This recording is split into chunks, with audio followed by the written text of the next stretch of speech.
በዙፋን ሆኖ ይጠብቀናል። በፍርድ ወንበር ሆኖ ይጠብቀናል። ዳኛ ሆኖ ይጠብቀናል። አምላክ ሆኖ ይጠብቀናል። ብርሃን ውስጥ ሆኖ ባህሪው ብርሃን ነው። በባህሪው ብርሃን ውስጥ እየኖረ እኛን የጸጋ ብርሃን ሊሰጠን ይጠብቀናል። በኩራችን ቀድሞን ከሞት ተነስቶ ቀድሞን አርጓል። ቀድሞን ወደ ሰማይ ሄዷል። ቀድሞን በአብ ቀኝ ተቀምጧል። ቀድሞን በኪሩቤል ጀርባ ተቀምጧል። ቀድሞን በስልጣን አለ። ያን ስልጣን በጸጋ እንድንካፈል ክርስቶስ ይጠራናል። በኩር የሚባለው እሱ። ይህን የኛ ሊቃውንት ሲገልጡ ክርስቶስ በኩር የሆነው በጥንት በመዓት በተቀድሶ እያሉ ያብራራሉ። እንዳልኳችሁ ይከብዳቸዋል እያለ ስለምንተው ለምሳሌ ጌታችን መድኃኒታችን ኢየሱስ ክርስቶስ በሚያርግበት ሰዓት በሰማይ የተሰማ ዜማ አለ ይላል ቅዱስ ያሬድ። አብይ ዜማ ተሰምዐ በሰማይ ይላል። በሰማይ ትልቅ ዜማ ወፍራም ዜማ ተሰማ ይላል። እንዘ ያዐርግ ወልድ ዲበ መንበሩ ይላል። ክርስቶስ በዙፋኑ ሲቀመጥ ይላል። ከዚያ በፊት ዙፋኑ ላይ የለም ማለት አይደለም። ግን ያን የተለየ ዜማ የተሰማው ለምንድን ነው ቢባል ክርስቶስ ወደ ሰማይ የሄደው ብቻውን አይደለም፣ እኛን አዝሎ ነው ሄደው። እኛን ብኩርና ያለ ጥቅም አይደለም። ብኩርና አንተ ለታናሽ ወንድም በኩር እንደምትሆነው አይደለም። ብኩርና አንተ ለታናሽ እህት በኩር እንደምትሆነው አይደለም።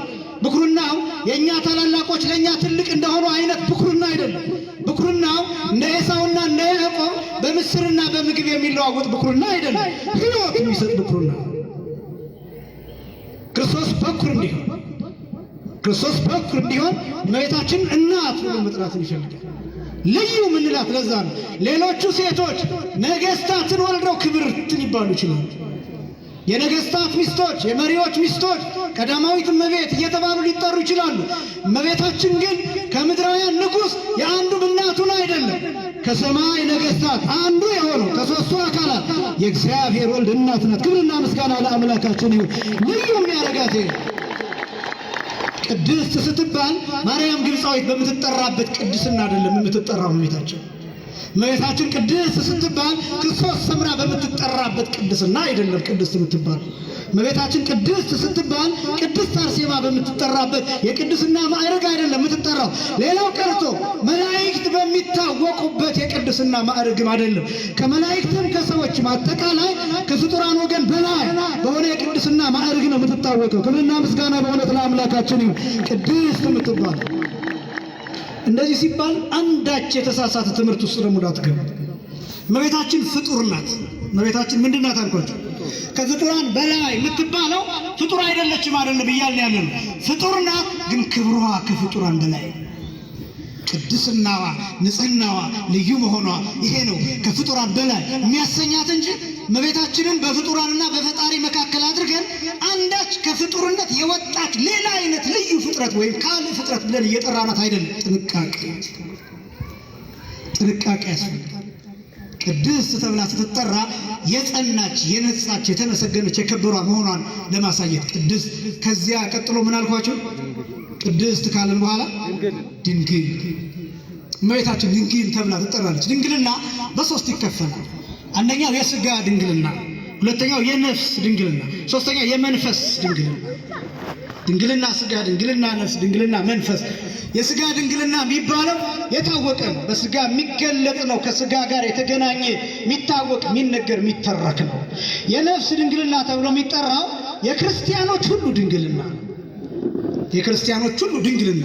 ይሄኛው የነፍስ ድንግልና የሚባለው የሚታጣና የሚገኝ ነው። የሚታጣ የሚመለስ ነው፣ ወይም ምንወድቅበት ምንነሳበት ነው የነፍስ ድንግልና የሚባለው። የነፍስ ድንግልና ተብሎ የሚጠራው ከዝሙት ጋር ብቻ የተያያዘ አይደለም።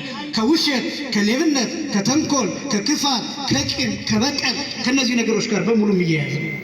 ለምሳሌ አንድ ሰው ዘረኛ ከሆነ የነፍስ ድንግልናውን አጥቷል። ለምን? ዘረኝነቱ በእርሱ ሰውነት እየተጫወተበት ነው። ስለዚህ በክርስቶስ ላይ ማግጧል። ስለዚህ ድንግልናውን አጥቷል፣ የነፍስ ድንግልናው። አንድ ሰው ውሸታም ከሆነ እውነት ከሆነው ክርስቶስ ጋር ይጣላል። ስለዚህ የነፍስ ድንግልናውን አጥቷል። ውሸት በስጋው በነፍሱ እየተጫወተበት ነው። አንድ ሰው ሌባ ከሆነ በሌብነቱ የነፍስ ድንግልናውን አጥቷል፣ ከክርስቶስ ጋር ተጣልቷል። ስለዚህ ነፍሱን የሰይጣን መጫወቻ አድርጓል፣ ከክርስቶስ ተለይቷል። የነፍስ ድንግልና የሚታጣው በብዙ አይነት ነው። ልክ ሰውየው የሰረቀው ሰው፣ የዋሸው ሰው፣ ያመነዘረው ሰው በሌላ ተንኮል በዘረኝነት የነበረው ሰው ቂምና በቀል የነበረበት ሰው ያን ትቶ ንስሐ ገብቶ ቀኖናውን ተቀብሎ እግዚአብሔር ይፍታ ሲባል የነፍስ ድንግልናው ይመለስበታል። ያን ጊዜ ያ ክርስቲያን ድንግል ተብሎ ይጠራል። በዚያ ቅጽበት እንደገና ኃጢአት ሲሰራ ድንግልናውን ያጣል። እንደገና ንስሐ ሲገባ ድንግልናው ይመለስለታል። የነፍስ ድንግልና የሚባለው ይሄ። የመንፈስ ድንግልና ሶስተኛው የመንፈስ ድንግልና የሚባለው የፈቃድ ነው። የፈቃድ የሐሳብ የአእምሮ የአስተሳሰብ የአመለካከት ውስጥ ያለ እግዚአብሔር ብቻ የሚያይ ይሄ ከመቤታችን በስተቀር የደረሰበት ሌላ ሰው የለም። የመንፈስ ድንግልና የሚባለው የፈቃድ ድንግልና የሚባለው መቤታችን ስትገለጥ ሐሳብ እንኳን ሳይቀር የዚህ ዓለም ርኩሰት የምንለው ነገር በሙሉ ሐሳብ እንኳን ሳይቀር በአእምሮዋ አልዞረም። በዚህ ምክንያት ቅዱስ ኤፍሬም ምን እንደሚላት ታውቃላችሁ? ወላዕለ ኩሉ ህሊናት ይላል። ከህሊናት ሁሉ በላይ ነሽ። መኑ ዘይቅ ነቢበ እበይኪ ክብርሽን መናገር የሚቻለው ማን ነው? እመቤታችንን ለመረዳት ከመንፈስ ድንግልና ማዕረግ መድረስን ይፈልጋል። ማንም የደረሰበት ይሄ ጥቂት በዚህ የሚታወቁት ቅዱስ ዮሐንስ ወንጌላዊ እና ቅዱስ ዮሐንስ መጥምቅ ብቻ ናቸው። ቅዱስ ዮሐንስ ወንጌላዊ ደግሞ በተለይ ድንግል ተብሎ ይጠራል። አንዱ ቅዱስ ዮሐንስ ወንጌላዊ የእመቤታችን ልጅ እንዲሆን እመቤታችን እናቱ እንድትሆን አደራ መስቀል ስር የተሰጠበት ምክንያት ለእመቤታችን ለልጅነት ሊመጥን የሚችል ከፍጡራን ወገን ዮሐንስ ወንጌላዊ ብቻ ነው። ከሰዎች ወገን እየሰማችሁ ነው። ከፍጡራን ወገን ከኛ ከሰዎች ወገን ማን ብቻ ነው? ዮሐንስ ወንጌላዊ ብቻ። በጌታ ደረት የተጠጋ እድሜ ዘመኑን ያለቀሰ 70 ዓመት ፊቱን ቋጥሮ የኖረ መስቀል ስር ያልተለየ የታመነ እስከ መቃብር የተጓዘ ክርስቶስን ያልከዳ እነ ጴጥሮስ ሲሸሹ ያልሸሸ ይሁዳ ሲሸጠው ያልሸጠው የተለየ ነው ቅዱስ ዮሐንስ ወንጌላዊ። ገና ከወጣትነቱ ጀምሮ ራሱን በጌታ ፍቅር የገደለ ስጋውን በጌታ ፍቅር ውስጥ የሰወረ የቀበረ የተለየ ነው ቅዱስ ዮሐንስ ወንጌላዊ። አንዳንዱን ነገር ካስተዋላችሁት ራሱ ሌሎቹ የሉ። ለምሳሌ እነ ያዕቆብ አሉ፣ እነ ይሁዳ አሉ። ሌሎች እንደሚሉት እመቤታችን ቅድስት ድንግል ማርያም ክብር ይግባትና ሌሎች ልጆች ኖረዋት ቢሆን ኖሮ ነኋት እናት ተብሎ የሚሰጠው ለነ ያዕቆብ ለነ ዮሳ ለዮሴፍ ልጆች ነበር። ልጆቿ ግን አይደሉም እነሱ በስጋ በመንፈስ ድንግልና ከኛ ከፍ ያለ ስለሆነ እመቤታችንን ባያክል እንኳን ተቀራራቢ ግን ዮሐንስ ወንጌላዊ ስለሆነ ልጅ ሆኖ የተሰጠው ዮሐንስ ወንጌላዊ ነው። መስቀል ስር የመንፈስ የድንግልና ማዕረግን የደረሰበት ማንም የለም። ይሄ ብቻ ደግሞ አይደለም። ምእመናን በደንብ ስሙ። የእመቤታችን ድንግልና ለዓለም ምልክት ሆኖ የተሰጠ ምን ሆኖ የተሰጠ ነው አልኳችሁ? ምልክት ሆኖ የተሰጠ እኔ አይደለሁም የምለው መጽሐፍ ቅዱሱ የነቢዩ የኢሳይያስ ቃል ትንቢተ ኢሳይያስ ምዕራፍ 7 ቁጥር 14 ጀምሮ ስለዚህ ጌታ ራሱ ምልክት ይሰጣችኋል ይላል። ምን ይሰጣችኋል? ምልክት ይሰጣችኋል። ምልክቱን ራሱ ይገልጠዋል። ድንግል በድንግልና ጸንሳ ምን ትወልዳለች? ልጅ ትወልዳለች አይደል? ድንግል በድንግልና ጸንሳ በድንግልና ወንድ ልጅ ትወልዳለች። ስሙን ማን ትለዋለች? አማኑኤል ትለዋለች። ልክ ነው። ኢየሱስ የሚለው ያስኬዳል ወንጌሉ ላይ ስላለ ትንቢተ ኢሳይያስ ላይ ቃል በቃል ያለው አማኑኤል ስለሚል ይኸውላችሁ። ስለዚህ ጌታ ራሱ ምልክት ይሰጣቸዋል። ምልክቱ ምንድነው? ድንግል በድንግልና ትጸንሳለች። ምንድነው የምትወልደው? ልጅ አይደለም የሚለው ወንድ ልጅ። ቃሉን እያስተዋላችሁት በተለይ ወጣቶች መጽሐፍ ቅዱስ ስታነቡ ልጅ ትወልዳለች ማለትና ወንድ ልጅ ትወልዳለች ማለት ሁለቱ የተለያዩ ነገሮች። ልጅ ከተባለ ጾታው ይጠየቃል። ሴት ናት ወይስ ወንድ ነው? ወንድ ልጅ ትወልዳለች ከተባለ እንዴት ብለህ ትጠይቃለህ። እንዴት ባዮሎጂካሊ እንዴት? እመቤታችን ሴት ናት እንደምታውቁት። በባዮሎጂ ትምህርታችሁ ወንድ ሲምቦላይዝ የሚደረገው የወንድ ክሮሞዞም በኤክስ እና በዋይ ሲምቦላይዝ የሚደረገው፣ የሴት ሲምቦላይዝ የሚደረገው በኤክስ ኤክስ ክሮሞዞም። እመቤታችን ሴት ናት። ክርስቶስ ወንድ ነው።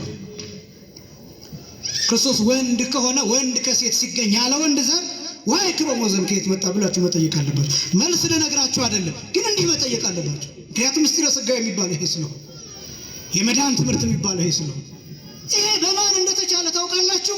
በድንግል ማርያም በኩል ብቻ ይሄ የሚከናወን ይሄ ምስጢር በድንግል ማርያም ማህፀን ዋይ ክሮሞዞም የሚባለው እግዚአብሔር መንፈስ ቅዱስ በእርሷ ሥጋ ውስጥ አዘጋጅቶታል። ፈጠረ ሎቱ መቅደሰ ሕያው በመንፈስ ቅዱስ የሚሉት ሊቃውንቱ መንፈስ ቅዱስ በድንግል ማርያም ማህፀን ሥጋዋን ሸምኖታል፣ ከቃል ጋር አዋህዶታል። ለምን ይመስላችኋል መንፈስ ቅዱስ ባንቺ ላይ ይመጣል የተባለው? ለምን ይመስላችኋል? ምን ሊሰራ ነው መንፈስ ቅዱስ የሚመጣው? አንዳንዶቹ እሷን ለማንጻት ብሎ የሚያስቡ ሰዎች አሉ። አስቀድሞ ነው መንፈስ ቅዱስ የጠበቃት። መንፈስ ቅዱስ ባንቺ ላይ ያድርብሻል ስትባል አይደለም እመቤታችን የነጻችው። አስቀድሞ ኃጢአት እንዳያርፍባት፣ ነውር እንዳያርፍባት፣ በደል እንዳያርፍባት፣ ጥንተ አብሶ የሥጋ መርገም የነፍስ መርገም እንዳያርፍባት አስቀድሞ መንፈስ ቅዱስ ጠብቋታል። ሊቃውንቱ የተናገሩት አቀባ ጰራቅሊጦስም ከርስእማ ገና ከእናቷ ማኅፀን ጀምሮ ጰራቅሊጦስ ጠብቃት። ወይ ራኩሰት በምንትኒ እምዘፈጠራ ከፈጠራት ጀምሮ በምን አልረከሰች። እንጸቡር ጽሩ የገብራ ከጭቃ ከአፈር ንጹሕ አደረጋት። መቼ? ከመጀመሪያው ማለት ነው። እግዚአብሔር አዳምን ሲረግመው መርገም እንዳያርፍበት አድርጎ ያስቀመጠው ዘር። ይህን ዘር መጽሐፍ ቅዱስ ነው የሚናገረው። ትንቢተ ኢሳይያስ ምዕራፍ 1 ቁጥር 9 ላይ ብትመለከቱ አሸናፊ እግዚአብሔር ይላል ኢሳይያስ ዘርን ባያስቀርልን ኖሮ ይላል። ምንን ባያስቀርልን ኖሮ? ዘር አስቀርቷል እግዚአብሔር። ዘረ ቆርጥ ማብላክ አይደለም። እናቶቻችን በገጠር የኖራችሁ ታውቁት እንደሆነ ወንድሞቻችን አባቶቻችን የገጠር ሰዎች ታውቁት እንደሆነ እኔ የገጠር ሰው ስለሆንኩ ለዘር የሚቀመጥ እህል አለ። የፈለገ የችግር ጊዜ ቢሆን የረሃብ ጊዜ ቢሆን ለዘር የተቀመጠ እህል አይበላም። ምክንያቱም ቀጣይ ደህና ቀን ይመጣል። አንድ ፍኝም ቢሆን እንድች ትቀመጣለች። ያቺ ደህና ቀን ሲመጣ መሬት ላይ ታርፋለች። ደህና ቀን ሲመጣ ያ እፍኝ ዘር ጎተራውን የሚሞላ ፍሬ ያፈራል። ለዘር የሚቀመጥ እህል አይበላም። እግዚአብሔር ለዘር የማያስቀምጥ ዘሩን ቆርጥሞ የሚበላ አምላክ አይደለም። በአዳም ወገብ በአዳም አብራክ የድንግል ማርያም ማንነት ያለበትን ዘር አቅልሞ እግዚአብሔር አስቀምጧል። መርገም እንዳያርፍበት አድርጎ ከንፍሮ ጥሬ የሚያወጣ አምላክ። ይህን ነው ቅዱስ ያሬድ የሚናገረው። ማርያም ሰታቱም ትካት ውስተ ከርሱ ለአዳም ከመባህሪ ጻዳ። ማርያም ግን አስቀድሞ ገና በአዳም ገላ በአዳም አብራክ በአዳም ወገን በአዳም አይምሮ በአዳም ሰውነት በአዳም ዘረመል የምታበራ ነጭ ዕንቁ ገላ ሆና ነበረች ነው የሚለው ቅዱስ ያሬድ። ገና መጽሐፍ ቅዱስን ብታዩት ይህን ነው የሚገልጥላችሁ። ብሉይ ኪዳን የሚባል መጽሐፍ ብታገላብጡ ይህን ዘር ነው የሚከተል። ሌላ የመጽሐፍ ቅዱስ ሀሳብ አታገኙ። ለምሳሌ ለምን 8 ነፍሳትን ብቻ ያስቀረው ይመስላችኋል? ኖህን ለምን ያስቀረው ይመስላችኋል? ኖህን ብቻ ስለወደደው እንዳይመስላችሁ። በኖህ ወገብ ዘር አለ። በኖህ ወገብ ዘር አለ። በፊቴ ሞገስ አግኝተሃል የሚለው ኖህን ብቻ እንዳይመስላችሁ። በኖህ አብራክ ያስቀመጠው ዘር አለ። 8 ነፍሳትን ያተረፈው 8ቱን ነፍሳት ስለሚወዳቸው ብቻ እንዳይመስላችሁ። በ8ቱ ነፍሳት ወገብ ውስጥ ዘር አለ። በመርከብ የሰወረው፣ በመርከብ ያስቀረው፣ በመርከብ ያተረፈው። ከዛስ በኋላ እግዚአብሔር ምን እንዳደረገ ታውቃላችሁ? የሴምን ዘር ሲከተል ታያላችሁ መጽሐፍ ቅዱስ ላይ ብሉይ ኪዳኑ ላይ። ለምን የሴምን ዘር የተከተለ ይመስላችኋል? ይሄ ዘር ንጹሕ የሆነው ኃጢአት ነውር የሌለበት ዘር የሚፈሰው ወይም የሚገኘው በሴም በኩል ነው። ከሴም ወገን ማን ይገኛል? አብርሃም ይገኛል። ከዛ እግዚአብሔር ሌላውን ሁሉ ይተውና አብርሃምን ይከተል። ለምን አብርሃምን የሚከተል ይመስላችኋል? ኦሪት ዘፍጥረት ምዕራፍ 12 ከቁጥር 1 ጀምሮ ያለው ክፍል እግዚአብሔር አብርሃምን ውጣ፣ ከዘመዶች ተለይተ ውጣ፣ ከሀገር ተለይተ ውጣ፣ ከአባትህ ቤት ተለይተ ውጣ ይለዋል እግዚአብሔር። እግዚአብሔር አብርሃምን ተለይቶ የሚወጣ ለምንድን ነው የፈለገው ቢባል በአብርሃም ወገብ ዘር አለ። የትኛው ዘር? ይሄ መርገም እንዳያርፍበት የተጠበቀው ዘር፣ ንጹሕ የሆነው ዘር፣ ጥንተ አብሶ የሌለበት ዘር፣ በአዳም ገላ የተጠበቀው እንደ ነጭ ዕንቁ የሚያበራው ዘር። ስለዚህ እግዚአብሔር አብርሃምን ለየ፣ ውጣ። ከዛስ እግዚአብሔር አብርሃምን ምን ይለዋል? ይስሐቅ ይሰመይ ለከ ዘር ይለዋል። ከይስሐቅ ዘር ይወጣልሃል ይለዋል። ከይስሐቅ ዘር ይወጣልሃል ይለዋል። ከእስማኤል አይደለም ያለው፣ ከይስሐቅ። ለምን? ይስሐቅ የተስፋ ልጅ ነው። እግዚአብሔር ዘሩ የሚመጣው በይስሐቅ በኩል እንደሆነ ያውቅ። ይሄን ለአብርሃም ነገረው። ከዛስ እግዚአብሔር አብርሃም ምን ብሎ ይጠይቀዋል? ይስሐቅን ሰዋልኝ ይለዋል በሞሪያ ተራራ ከተወለደ በኋላ። ለምንድነው እግዚአብሔር ይስሐቅ በሞሪያ በተራራ ላይ ለመሰዋት እንዲቀር ግን እንዳይሰዋ የፈለገው ለምንድን ነው ቢባል ምሳሌውን ለማሳየት ከይስሐቅ የሚመጣው ዘር ክርስቶስ መስቀል ላይ እንደሚቃጠልና እንደሚታረድ ለማሳየት። ስለዚህ እግዚአብሔር ያንን ዘር ይከተላል። ከዛስ አስደናቂው እግዚአብሔር ከእስማኤል ጋር አይደለም የሚሆነው፣ ከይስሐቅ ጋር ይሆናል። ይስሐቅን ይባርከዋል። ከይስሐቅ ጋር እንደሆነው ከያዕቆብ ጋር ይሆናል። ከያዕቆብ ጋር እንደሆነው ከ12ቱ ነገድ እስራኤል ጋር ይሆናል። ለዚህ ሕዝብ እግዚአብሔር ባህር ሲከፍል ታዩታላችሁ። ስራ ፈታ አይደለም እግዚአብሔር። ለምን ባህር ከፈለላቸው? ለምን ከዚህ ሕዝብ ጋር ጭቃ ቦካ እግዚአብሔር? ለምን ያን ሕዝብ የተከተለ ይመስላችኋል? ለዚያውም ያን ጠማማ ሕዝብ። እስራኤል ጠማማ ሕዝብ ነው በነገራችን ላይ፣ አጉረምራሚ ሕዝብ ነው። እግዚአብሔር ግን ለምን እስራኤልን ሙጭጭ አድርጎ እንደያዘው ታውቃላችሁ? የሚፈልገው ዘር አለ። ያ ዘር ማለት እመቤታችን የምትገኝበት ዘር፣ ክርስቶስ የሚገኝበት ዘር ለአብርሃም የሰጠው ቃል አለ። ኦሪት ዘፍጥረት ምዕራፍ 22 ቁጥር 18 ላይ ወበዘርእከ ይትባረኩ ኩሎሙ አሕዛብ ምድር፣ የምድር አሕዛብ ሁሉ በዘርህ ይባረካሉ። በምንህ ይባረካሉ? በዘርህ። አያችሁት? የለየው ዘር አለ። አብርሃምን እያለ ያለው በአንተ ይባረካሉ አለ፣ በዘርህ። ከዛ ይሄን ማን ተረጎመው? ሐዲስ ኪዳን ላይ ቅዱስ ጳውሎስ ተርጉሞ አስቀመጠው። ገላትያ ምዕራፍ 3 ቁጥር 15 ጀምሮ ኢይቤሎ ነው የሚለው ቅዱስ ጳውሎስ ሲተረጉም። ኢይቤሎ በአዝርዕትከ አላ ይቤሎ በዘርእከ ዘርእሰ ዘውእቱ ክርስቶስ ብሎ ይተረጉም። በዘሮችህ አይደለም ያለው ነው የሚለው። ለአብርሃም ያለው በምን ይባረካሉ ነው ያለው? በዘርህ ነው እንጂ በዘሮችህ አይደለም ያለው። በዘርህ ይባረካሉ፣ በዘሮችህ አላለው ይልና ዘርእሰ ዘውእቱ ክርስቶስ። ያ ዘር ማን ነው ትለኝ እንደሆነ ክርስቶስ ነው ይላል። ክብርና ምስጋና ለስም አጠራሩ ይሁን። ዘሩ ክርስቶስ። የዘር ንጹህ ሆኖ እንዲገኝ ንጹህ ሆና መገኘት ያለባት እመቤታችን ምልክት ማለት ነው። ከዛ ቅዱስ ሉቃስ ሲተረጉመው ሉቃስ ወንጌል ምዕራፍ 1 ቁጥር 27 ላይ ወደ አንዲት ድንግል ተላከ ይላል። ወደ ስንት ድንግል? አሁን እመቤታችን በነበረችበት ዘመን ሌሎች ደናግል የሌሉ ይመስላችኋል? ወደ አንዲት ድንግል ብሎ ለይቶ የተናገረው ለምንድን ነው? ያቺ ትንቢት የተነገረላት ድንግል፣ ያቺ ለምልክት የተቀመጠችዋ፣ ያቺ የፍጥረት መስበኪያዋ፣ ያቺ በጨለማ ውስጥ የምታበራው ብርሃን፣ ያቺ ዓለም ተስፋ በቆረጠበት ሰዓት ራሷን ጠብቃ ንጽሕት ሆና ለእግዚአብሔር የተገባችውና የተገኘችዋ ድንግል 15 ዓመት ወይም ከዛ በላይ ወይም ከ15 ዓመት በታች የሆኑ በስጋ ደናግል የሆኑ ሴቶች አሉ።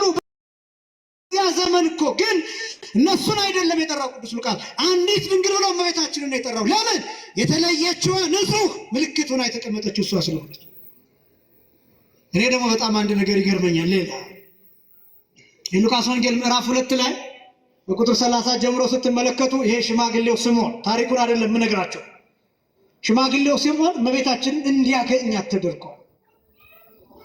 ከእመቤታችን ጋር ለምን ፊት ለፊት እንዲገናኝ እንደተፈለገ ታውቃላችሁ? ሽማግሌው ስምዖን ይተረጉመው የነበረው ክፍል አንዱ ይሄ ክፍል ነበር። ትንቢተ ኢሳይያስ ምዕራፍ 7 ቁጥር 14 ላይ ትንቢተ ኢሳይያስን ሙሉውን ነበር ይተረጉም የነበረው። እዚህ ጋር ሲደርስ ግን ከብዶታል። ጊዜ እንደምትሰሙት ድንግል በድንግልና ጸንሳ ወንድ ልጅ ትወልዳለች ስሙን አማኑኤል ትለዋለች የሚለውን ቃል መተርጎም ከበደው። ሴት እያለ ነበር ይተረጉም የነበረው። ወለት የሚለውን ሴት ወለት እያለ ድንግል የሚለውን ወለት እያለ ነበር ይተረጉም የነበረው። ከዛስ መልአክ እየመጣ ይፍቅበታል። በሶስተኛው ግን መልአክ እንዲህ አለ፣ ኢትመውት ዘእንበለ ትርአይ መሲሕ እግዚአብሔር። የእግዚአብሔርን መሲሕ ሳታይ አትሞትም ማለት። ስምዖን ለመቶዎች ዓመታት አልጋው ላይ ተጣብቆ ቆየ። የሚገርመው ግን ክርስቶስ በተወለደ በ40 ቀን። በስንት ቀን አልኳቸው? በ40 ቀን። እመቤታችን እንደ ሕጉ ስርዓት ከዮሴፍ ጋር ጌታን ይዛ ወደ መቅደሱ ስትመጣ አልጋ ላይ ተጣብቆ ይኖር የነበረው ሽማግሌ እየሮጠ እንደወጣት መጣ ወደ መቅደሱ። ምክንያቱም ቀጠሮ አለው። ያ ቀጠሮ የትኛው ቀጠሮ ነው? ድንግሊቱን የማየት ቀጠሮ። ከድንግሊቱ በድንግልና ተጸንሶ በድንግልና የተወለደውን መሲህ የማየት ቀጠሮ። ያ የካደው፣ ያ ሊተረጉመው የተቸገረበት፣ ያ የተጠራጠረበት፣ ያ በአሕዛብ ፊት ሊተረጉመው ያፈረበትን ቀን ፊት ለፊት የሚያይበት ቀን ቀጠሮ ስለሆነ ያን 500 ዓመታት የቆየው ሽማግሌ ካልጋው ተነስቶ ወደ መቅደሱ እየሮጠ እየገሰገሰ ሲሄድ ድንግሊቱ ሕፃኑን ታቅፋ። ምኒቱ አልኳችሁ? ምክንያቱም በድንግልና ጸንሳ በድንግልና ወልዳለች። ማኅተመ ድንግልናዋ አልተለወጠም። ክብርና ምስጋና ለአምላካችን ይሁን። የሁላችሁ ምእመናን እመቤታችን ለአቲ ስብሐት ክብር ይግባትና ዘላለማዊ ድንግልና ታቶ ቢሆን ኖሮ ለስምዖን ምልክት አትሆንም ነበር። ምን አትሆንም ነበር? ምልክት አትሆንም ነበር። ልብ ያላችሁ ነው መጽሐፍ ቅዱስ ከድንግሊቱ ጋር እንዴት እንደሚገናኝ መጽሐፍ እንዴት እንደነገረው ያ እነሆ ጌታ ራሱ ምልክት ይሰጣችኋል ተብሎ የተነገረው ቃል ያን ምልክት በመቅደስ አየው። ድንግሊቱ በድንግልና ጸንሳ በድንግልና የወለደችውን በድንግልና የተወለደውን ኢየሱስን በቀጥታ በአይኑ ተመለከተ። ከዚያስ ምን እንዳለ ታውቃላችሁ? ይዜ ተስዕሮ ለገብርከ በሰላም እግዚኦ በከመ አዘዝከ ስመሪያ አይንት የመድኃኒተከ ነው መድኃኒትህን አይኖች አይተዋትና ከዚህ በኋላ ባሪያህን አሰናብተው አለ ስምዖን። ያን ምልክት አየው። በቀጥታ ተፋጠጠ ከምልክቱ ጋር። ከዛ ስለሷ ያላት ምን እንደሆነ ታውቃላችሁ? ሽማግሌው ስምዖን በነፍስሽ ምን ያልፋል? ሰይፍ ያልፋል። ምክንያቱም ድንግል ናት። ለምን ሰይፍ እንደሚያልፍባት ታውቃላችሁ? ሰይፍ ያለው የበቁሙ የተሳለውን ሰይፍ አይደለም። መከራውን፣ ስደቱን፣ ረሃቡን፣ ጥሙን ይሄን ነው ሰይፍ ያለው። የእግዚአብሔር ፈቃድ ራሱ ሰይፍ፣ የእግዚአብሔር ውሳኔ ሰይፍ ለይቷታል። እመቤታችንን ከዚህ ዓለም ቆርጦ ለይቷታል። ከዚህ ዓለም ቆርጦ ለይቷታል። ምላችሁ ምን ማለት መሰላችሁ? ከዚህ ዓለም ርኩሰት እንዳትተባበር አድርጓታል። የእግዚአብሔር ውሳኔ ያለፈባት ሴት ናት። ለዓለም የሞተች ሴት ናት። ለዓለም የሞተች ለኃጢአት የሞተች ሴት ናት። ለነውር እኛ ለምናውቀው ርኩሰት የሞተች ሴት ናት እመቤታችን። ምውት ለኃጢአት ናት፣ ነገር ግን ለጽድቅ ደግሞ ሕያዊት ናት እመቤታችን። በጣም ብዙዎቻችሁ ግራ ትጋባላችሁ። ስለ እመቤታችን መነሳት ማድረግ ሌላ ሰው እንዲመሰክር ትፈልጋላችሁ። ዓለም ከገደላት ቆይቷል። እመቤታችን ለዓለም ከሞተች አሁን አይደለም ያኔ ነው የሞተችው። ገና ስትመጣ ነው የሞተችው እመቤታችን። ገና በ3 ዓመቷ ወደ መቅደስ ስትሄድ ነው የሞተችው እመቤታችን። ለዚህ ያለ በመቅደስ 12 ዓመታት ስትኖር ነው የሞተችው እመቤታችን። ጌታን ስትጸንስ ነው የሞተችው። ጌታን ስትወልድ ነው የሞተችው። ጌታን ስታሳድግ ነው የሞተችው። ስትሰደድ ነው የሞተችው። እንደውም ይገርማችሁ ልጇን በመስቀል ላይ ስታይ ነው የሞተችው። ያኔ ነው የሞተችው፣ አሁን አይደለም ገና። ለምንድን ነው ስለ መነሳት ስለ ትንሣኤዋና ስለ እርገቷ ዓለም እንዲመሰክርላችሁ የምትፈልጉት? ለምንድን ነው? ዓለም ከቀበራት ቆይቷል። ገና ሳትሞት ነው የቀበራት። በጣም ብዙዎቻችን ስለ ድንግል ማርያም የሌሎችን ምስክርነት እንፈልጋለን። ምልክት ናት እመቤታችን።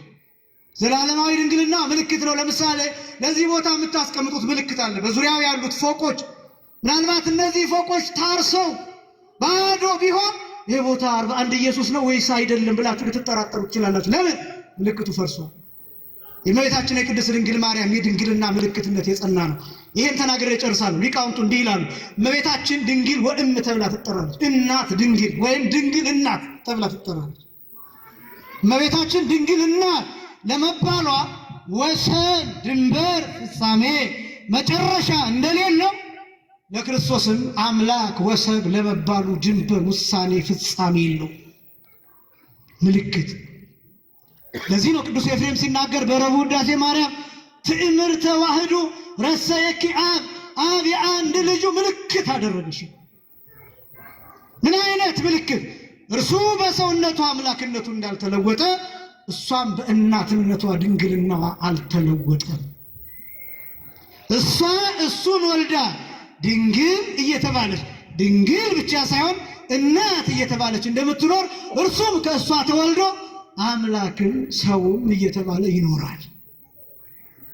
የእሷ ድንግልም እናትም እየተባለች ለመኖሯ መጨረሻ ፍጻሜ እንደሌለው ለእሱም አምላክ ሰው ለመባሉ ድንበር፣ ወሰን፣ ፍጻሜ የለው። ዓለም አልፎም አምላክ ሰው እየተባለ ይጠራል። ስለዚህ ምልክት ነው እመቤታችን። ድንግል ትባላለች። መጀመሪያ ቅድስት፣ ከዛ ድንግል። መጀመሪያ ምን አልኳችሁ? ቅድስት፣ ከዛ ምን አልኳችሁ? ድንግል፣ ከዛ ማርያም። ርዕሳችን ይሄ ነው። 8 ማርያሞች እመቤታችንን ጨምሮ 8 ሴቶች ማርያም ተብለው ይጠራሉ አልኳቸው። ወይም ከመቤታችን ውጪ 7 ሴቶች ማርያም ተብለው ይጠራሉ። የመጀመሪያ ይህንን ስም ማርያም የሚለውን ስም የተጠራችበት የሙሴ እህት ናት።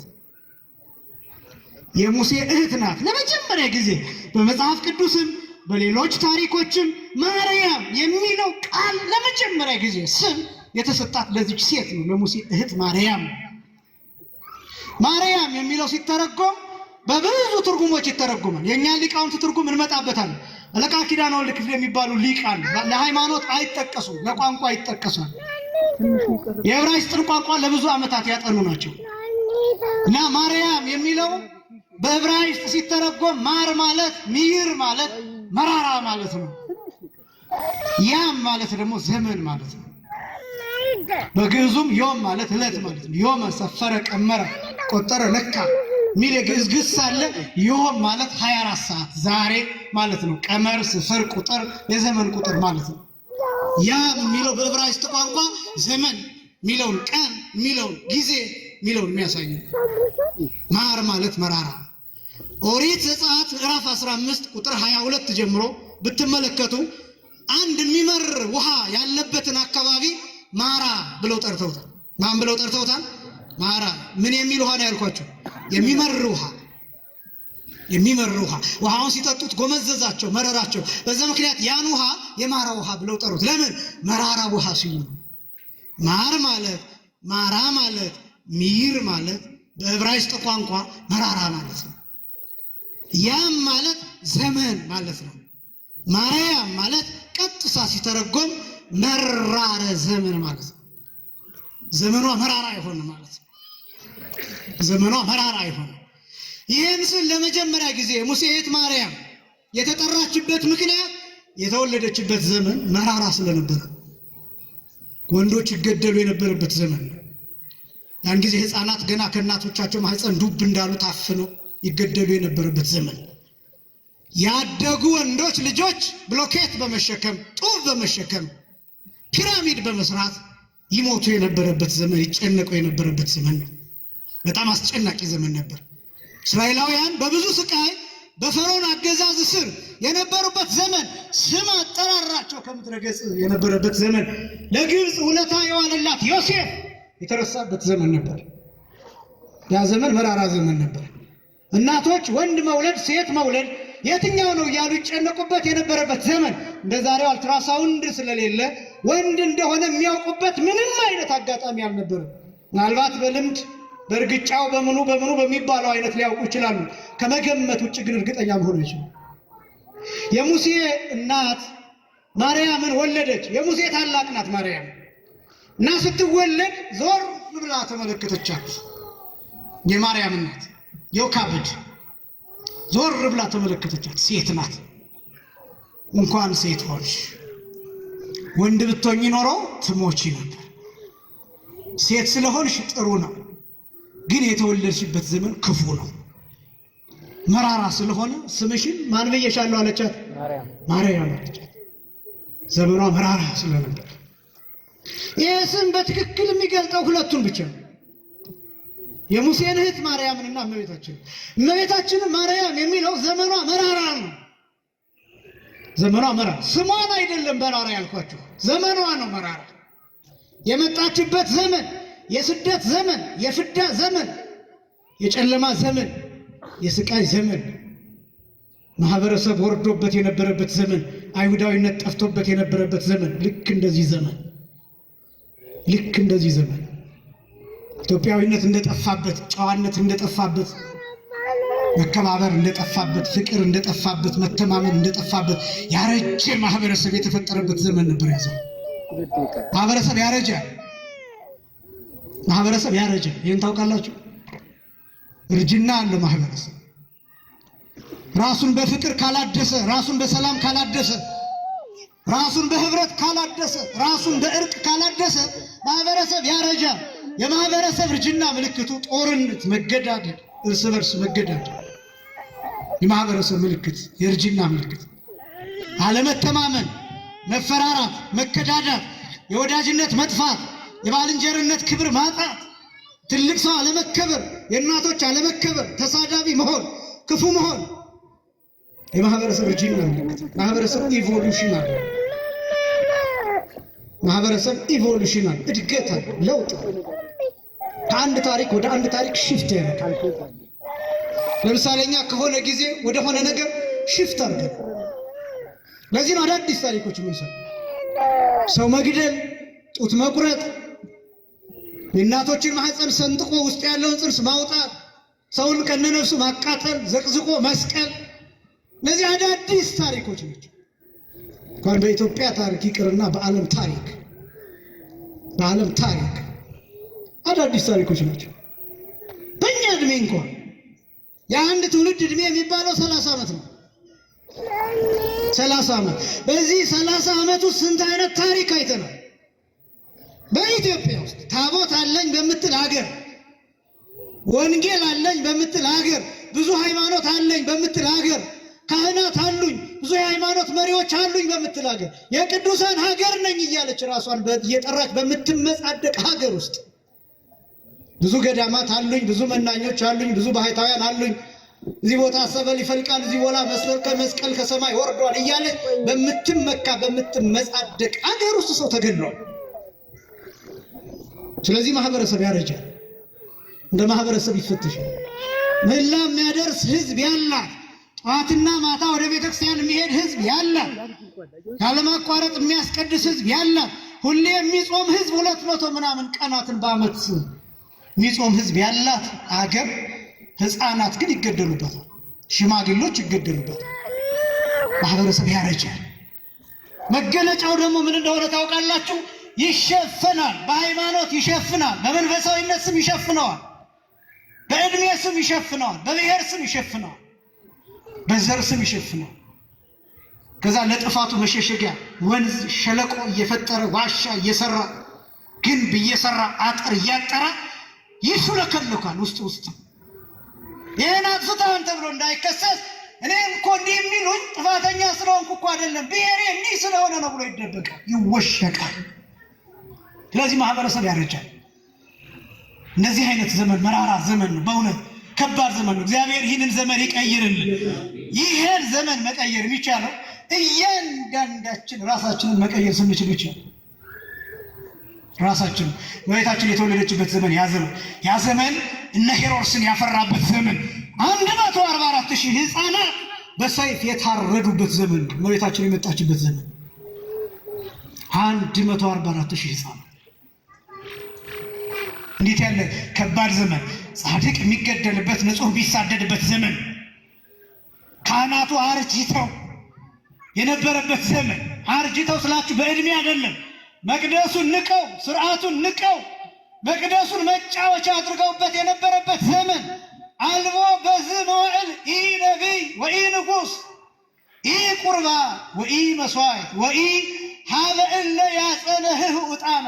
በዚህ ዘመን ነቢይም የለም፣ ንጉሥም የለም፣ መስዋዕትም የለም፣ ቁርባንም የለም፣ ዕጣን የሚያሻትት ካህንም የለም ተብሎ የተነገረበት ዘመን ነበር።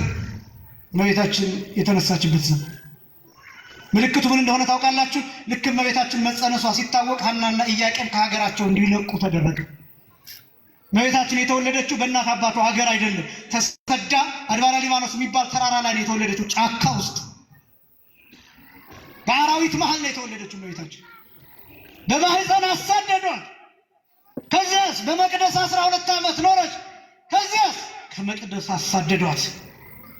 ከዚያስ እመቤታችን ጌታን ልትወልድ በነበረበት ጊዜ ለእንግዳ ስፍራ ተገኝቶ ለእሷ ግን ታጣ። ስለዚህ አሳደዷት። በረት ውስጥ ወለደች። ያን ማህበረሰብ አያችሁት? እንዲህ የሚያሳድድ ማህበረሰብ፣ የሚገፋ ማህበረሰብ፣ የሚገል ማህበረሰብ፣ ጻድቅ የማይወድ እንግዳ የማይወድ ማህበረሰብ። እንደዛ አይነት ማህበረሰብ ነበር ተፈጥሮ የነበር። እንዴት የጸነሰች ሴት እንዴት ማደሪያ ይነፈጋታል?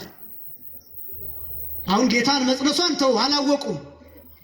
አምላክን እንደጸነሰች አላወቁም። የአምላክ እናት እንደሆነች አላወቁም። ግን ሌጣውን ብናየው እንደ ሰብእና የጸነሰች ሴት እንዴት ማደሪያ ታጣለች? እኛ ለጸነሰች ሴት ተነስተን ወንበር እንሰጥ የለ ወይ? ቅድሚያ እንሰጥ የለ ወይ? ሊፍት እንሰጥ የለ ወይ? ቦታ እንሰጥ የለ ወይ? ያ ማህበረሰብ ግን እንዴት የጸነሰችውን ሴት ከሌሎች እንግዶች ለይቶ እንዴት አባረራት? እንዴት በረት አሳደራት? እንዴት አሳደዳት? በከብቶችና በአህዮች መካከል ወለደች እመቤታችን። ጃርት ማህበረሰብ አገር ሲያረጅ ምን ያፈራል ይባላል? ጃርት ያፈራል። ጃርት ምንድን ነው ያለው? እሾህ አለው። እሾህ አለው። ጃርት እሾሃማ ነው። እሾሁን ከወረወረባችሁ ይጎዳችኋል፣ ያቆስላችኋል። የሚያቆስል ማህበረሰብ፣ የስድብ ቃል ከአፉ የሚወጣ ማህበረሰብ፣ ገዳይ ማህበረሰብ፣ የማያመሰግን ማህበረሰብ፣ የሚተች ማህበረሰብ፣ እንደዛ አይነት ማህበረሰብ። ከዚያስ እመቤታችን ተሰዳ ወለደች። ከዚያስ ደግሞ ከወለደች በኋላ እንደገና ልጅ አቅፋ በአራስነቷ አሁንም ተሰደደች። አያችሁ የሚያሳድድ ማህበረሰብ። ያ ነው የዛሬው ታሪክ። የቁስቋም ታሪክ ያ ነው። ዘመኗ መራራ ነበር። ዘመኗ ምን ነበር አልኳችሁ? መራራ ዘመን አሳልፋ ለእኛ ግን ጣፋጭ ስም ሰጠችን። ክብርና ምስጋና ለአምላካችን ይሁን። አያችሁ ማርያም የሚለው ስም መራራ ዘመን ታለፈበት፣ መራራ ሞት አለፈበት፣ መራራ ስደት ታለፈበት፣ መራራ ስቃይ፣ መራራ እንባ ፈሰሰበት። ይሄ ስም እዚህ ነው። አዘክሪ ድንግል አንባ መሪረ ዘውዘ ማይንትኪ ዲበገጸ ፍቅሮ ልኪ ድንግል ሆይ ከዓይንሽ በልጅሽ ፊት ላይ የፈሰሰውን መራራ የእንባ ጎርፍ አሳስቢ ብለን የምንለምናት ለዚያ ነው። መራራ ነው ዘመኗ። በዚህ ምክንያት ማርያም ተባለች። መራራ ዘመን አሳልፋ እኛ ግን ጣፋጭ ሕይወት እንድናገኝ እንዲህ የጣፈጠ ወንጌል እንድንሰማ አደረገችን። ክብርና ምስጋና ለአምላካችን ይሁን። መራራ ዘመን ታልፎበታል። ይሄ በነገራችን ላይ የእመቤታችን ስም ብቻ አይደለም። ኢየሱስ ማለት ምን ማለት ነው? ብዙ ጊዜ ይላሉ። ኢየሱስ ማለት ምን ማለት ነው? መድኃኒት ማለት ነው። መድኃኒትነቱ ለሱ ነው አይደለም። ለሱማ የሞተበት ስም ነው። መስቀል ተሸክሞ የተደፋበት ስም ነው። የቆሰለበት ስም ነው። የተገረፈበት 6666 ጊዜ የተገረፈበት ስም ኢየሱስ የሚለው ስም ሊሞት የመጣበት ሊሞት የተቀበለው ስም ነው። ለቁስል ለጦር የረከሱ የአይሁድን ምራቅ ለመቀበል በአለት ላይ ለመፈጥፈጥ ራቁቱን ለመሰቀል በመስቀል ላይ ለመካተት በአምስት ችንካር ለመቸንከር የተቀበለው ስም ነው ኢየሱስ የሚለው ስም። እኛ ግን ድነንበታል። እኛ ግን ሕይወት አግኝተንበታል። ማርያም የሚለው ስም ለሷ መራራ ነው። ስለዚህ እኛ ሊቃውን ሲተረጉሙ ማር ማለት ጣፋጭ ነው። እኛ ያም ማለት ደግሞ በገነት የሚገኝ ዛፍ ነው፣ የሚጣፍጥ ዛፍ። በጣም ጣፋጭ ከመሆኑ የተነሳ ይሄ ያም የሚባለው ዛፍ ቅዱሳን ሲሞቱ ይህን ዛፍ ያሸታል። ያም የሚባለው ዛፍ መላእክት አምጥተው የገነትን ዛፍ ያም የሚባለውን ዛፍ በአፍንጫቸው ሲያሸቷቸው ከደስታቸው ብዛት የተነሳ ሽታውን እያሸተቱ ምስጥ ብለው ነፍሳቸው ከስጋቸው ልይት ትላለች። ይህን አባ ጽጌ ድንግል ይናገራል። ጽጌ ጸገነት ገሪ ላዕሌ በመዓዛሁ ትትመሰጥ ነፍሴ ይላል። የገነትን ዛፍ በእኔ ላይ ያስቀምጭብኝ፣ ነፍሴ በእሷ ከስጋዬ ትለይ ዘንድ ይላል። ለሁላችንም የክብር ሞት ያድለን፣ ለሁላችንም የንስሐ ሞት ያድለን። ቅዱሳን ይህን ዛፍ ያሸቱታል። የሚጣፍጥ ዛፍ ነው። ከገነት ያምን ከምድር ማርን አገናኝተው ማን ብለው ጠሯት? ማርያም ብለው ጠሯት። ክብርና ምስጋና ለአምላካችን ይሁን። የጣፈጠ ስም። የድንግሊቱ ስም ማን ነበረ?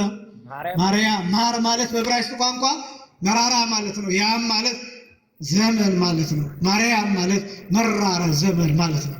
ቅድስት አልኳቸው። ከዛስ ድንግል፣ ከዛስ ወላዲተ አምላክ የመጨረሻ። እነዚህ መለያዎች ናቸው። ይኸውላችሁ አሁን እመቤታችንን ስትጠሯት እንደው ቅድስት ድንግል ማርያም ወላዲተ አምላክ እያላችሁ ሁልጊዜ እንድትጠሩ አይደለም። ከቻላችሁ እሰየው። ግን ቢያንስ ድንግል ማርያም ማለት አላችሁ ወይም ወላዲተ አምላክ ማለት ግን አለባችሁ። ማርያም ብላችሁ ብቻ አንጠልጥላችሁ አትጡ። ማርያም ካላችሁ ይሄ ማለት ያው እሷ አትሰማም፣ አታውቀውም፣ አይገባትም ማንን እየጠራ ነው ማለታችን አይደለም። ግን የክብር ስም ያስፈልግ። እኔ ነቃጥበብ እባላለሁ። ፕሮግራም መሪው ሲመሩ መጋቢ ሐዲስ ነቃጥበብ ብለው ነው የተው። እኔ ይህንን ማዕረግ የምጠራበት ከሆነ የአምላክ እናት ወላዲተ አምላክ የሚለው ማዕረጓ ብቻ አይደለም። በነገራችን ላይ በዚህ ዓለም ላይ የማይተኩ ሁለት ነገሮች ብቻ ናቸው፣ አምላክነትና ወላዲተ አምላክነት። እስኪ በሉ አምላክነት አምላክነትና ወላዲተ አምላክነት። አሁን እናትነት ይተካል፣ መምህርነት ይተካል። እኔ ዛሬ አስተማርኩኝ፣ ነገ ሌላ መምህር ያስተምራል፣ ዛሬ ሌላ መምህር ያስተምራል፣ ይቀጥላል። እናትነት ይተካል። እናንተ ወለዳችሁ፣ ከዛ ልጆቻችሁ ይወልዳሉ፣ ሌላ ሰው ይወልዳል፣ ይቀጥላል። አባትነት እንደዛው። እናንተ የተቀመጣችሁበት ወንበር ሌላ ሰው ነገ ይተካል፣ ይቀመጥበታል። ትተካለህ፣ ትተኪያለሽ። በፍጹም ግን ዓለም ላይ የማይተካ ነገር አምላክነትና ወላዲተ አምላክነት ብቻ ነው። በጣም የሚገርመው ወላዲተ አምላክነት ለምሳሌ አብ የጌታ የባህሪ አባቱ ነው። እናቱ ነው እንዴ? አባቱ ነው። እናቱ ነው እንዴ? መንፈስ ቅዱስ የጌታ የባህሪ ሕይወቱ ነው። እናቱ ነው እንዴ? አብም ወላዲተ አምላክ አይደለም፣ መንፈስ ቅዱስም ወላዲተ አምላክ አይደለም። በሴት አንቀጽ ልብ በሉ። ወላዲተ አምላክ ወላዴ አምላክ ማለትና ወላዲተ አምላክ ማለት ይለያል። አብ የሥጋ አባቱ ነው ለጌታ፣ የባህሪ አባቱ ነው ለጌታ። እመቤታችን ደግሞ እናቱ ናት ለጌታ። ስለዚህ ወላዲተ አምላክነት በየትኛውም ብታገላብጡት ወዴትም ብትወስዱ ወላዲተ አምላክ ተብላ የምትጠራው እመቤታችን ብቻ ናት፣ አይተካም። በዚህ ምክንያት እመቤታችን ቤዛ ተብላ ትጠራለች። ለምን? ምትክ የላትም። በዚህ ክብርና ምስጋና ለአምላካችን ይሁን። ምትክ የለም። በፈረሰው ቦታ ነው እመቤታችን የቆመችልን። ጨርሻለሁ። መሆን በማንችልበት ቦታ እናቶቻችን ወላዲተ አምላክ መሆን ትችላላችሁ። ክርስቶስን ጸንሳችሁ መውለድ ትችላላችሁ። እድሉ ቢሰጣችሁ። ስንት አይነት ኃጢአት በአእምሯችን ይመላለሳል። ስንት አይነት ሐሳብ፣ ስንት አይነት ክፋት፣ ስንት አይነት ተንኮል፣ ስንት አይነት ጨለማ በአእምሯችን ይመላለሳል። እንኳን ወላዲተ አምላክ መሆን የአምላክ እናት መሆን ይቅርና ወላዲተ አምላክን የምንረዳበት አእምሮ አተን እየተቸገረ። እኔ በጣም የሚደንቀኝ አንድ ነገር አለ። እናንተ ክርስቶስ እንዲገባችሁ በእኔ በኩል ከፈለጋችሁ በእመቤታችን በኩል ክርስቶስ እንዲገባችሁ የማትፈልጉት ለምንድን ነው?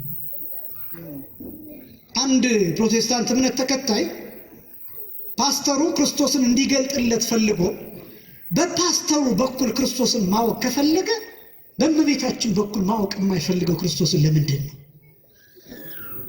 ለምንድን ነው?